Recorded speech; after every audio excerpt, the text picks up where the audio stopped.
बिस्मिल्लाहिर्रहमानिर्रहीम। अस्सलाम वालेकुम। एमजी फैमिली कैसी है?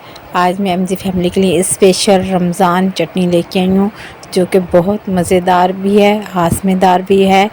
आप इसे बनाएं और इन्जॉय करें। आइए मैं आपको इसका तरीका बताती हूँ।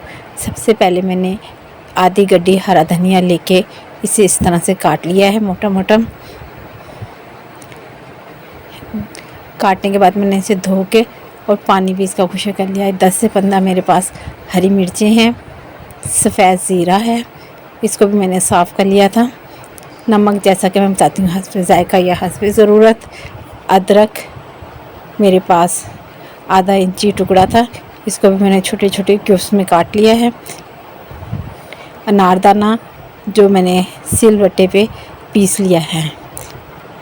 आइए मैं आपको इसको बनाने का तरीका बताती हूँ। मैंने ये सारी चीज़ें अनारदाना, हरी मिर्ची, ज़ीरा, नमक वगैरह सब कुछ एक जग में डाल लिया है ब्लेंडर करने के लिए। ये सब कुछ मैं इसमें डाल दूँगी ताकि ये सब चीज़ें एक जगह शामिल हो जाएं और फिर मैं इसको ब्लेंडर करूँगी।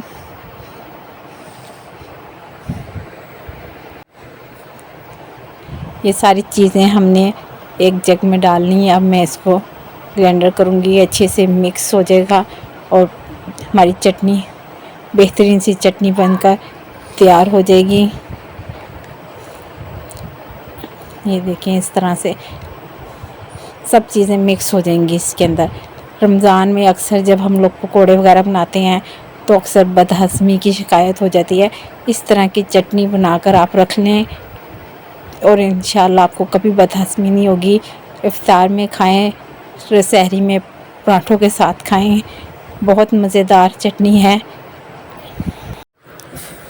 बहुत ही लजीज और मज़ेदार चटनी और झटपट से तैयार भी हो जाती है। आप इसको बनाकर फ्रीज़ भी कर लें तो 10 से 15 दिन बआसानी आप इसको इस्तेमाल कर सकते हैं। इसका टेस्ट भी ख़राब नहीं होगा।